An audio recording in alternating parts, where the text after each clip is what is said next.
vamos a calcular la resultante del siguiente sistema de fuerzas concurrentes que se encuentran en forma polar. Primero vamos a trazar un plano cartesiano y comenzamos a dibujar el primer vector, que sería una fuerza, la fuerza 1. Si ustedes observan en el cuadrante 1, yo solamente voy a trazar vectores que tengan ángulos hasta 90 grados. Si un vector tuviera 91 grados, yo ya no puedo trazarlo en el cuadrante 1, tendría que trazarlo en el cuadrante 2. ¿Cómo se hace eso? Pues a partir del eje positivo de las X, en un sentido antihorario, comienzo a medir del 0 hasta un valor de 30 grados. Yo, como no tengo transportador, hago un supuesto de que aquí tengo 30 grados. Entonces comenzamos a trazar el segundo vector, que me dice que tiene un ángulo de 315 grados. Entonces, si ustedes observan aquí, yo solamente puedo trazar hasta un valor de 270 grados en el tercer cuadrante.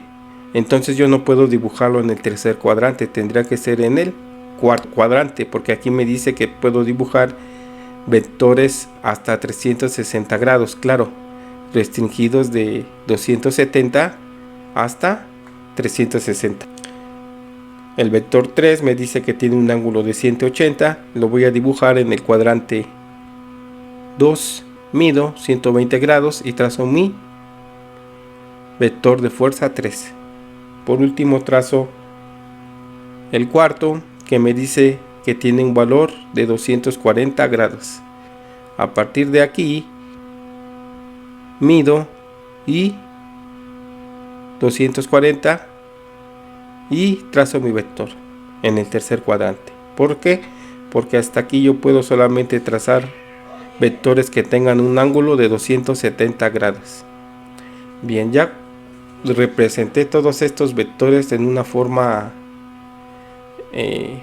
concurrente. Sí, están representados en el plano cartesiano. Entonces yo voy a utilizar la fórmula del método analítico de la siguiente forma: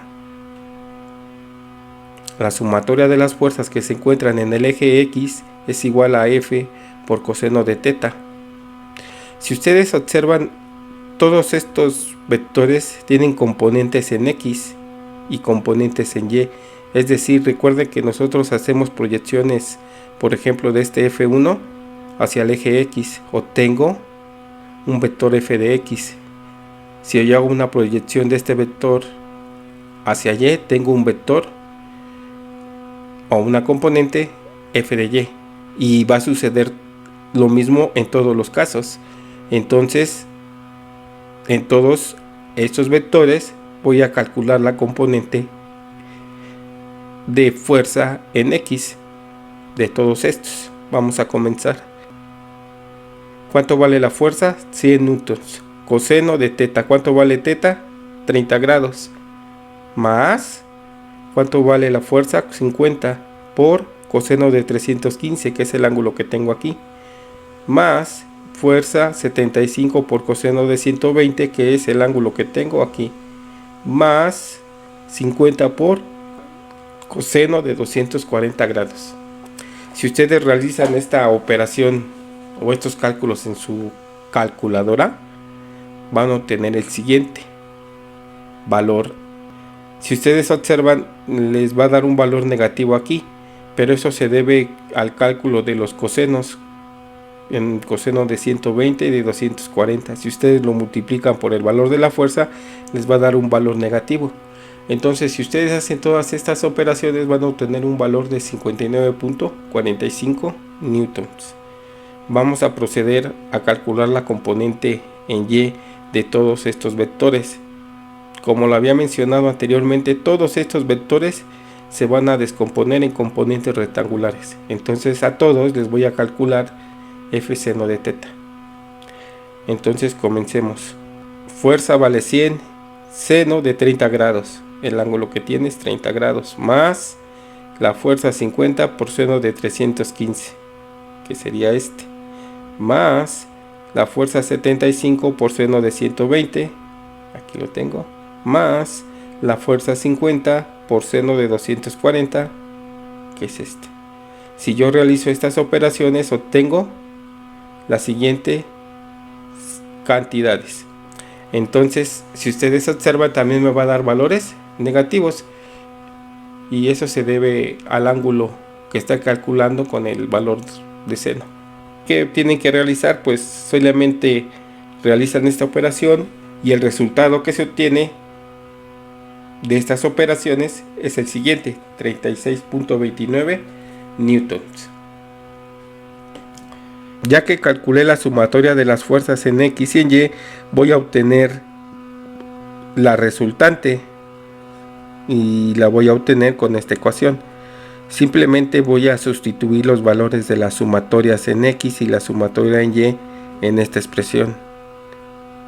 Hago esta operación y les saco raíz de lo que obtuve de esta y obtengo el siguiente valor: 69.65 newtons. Bien, ya que tengo ese valor, ahora voy a obtener el ángulo o la dirección de ese vector resultante. Lo voy a calcular con esta ecuación. Θ es igual a la tangente inversa de la sumatoria de las fuerzas en Y entre la sumatoria de las fuerzas en X. Bien, ahora ¿qué voy a hacer? Pues sustituir valores. 36.29 entre 59.45. Si ustedes hacen esta operación, les va a dar un valor de 31.40 grados.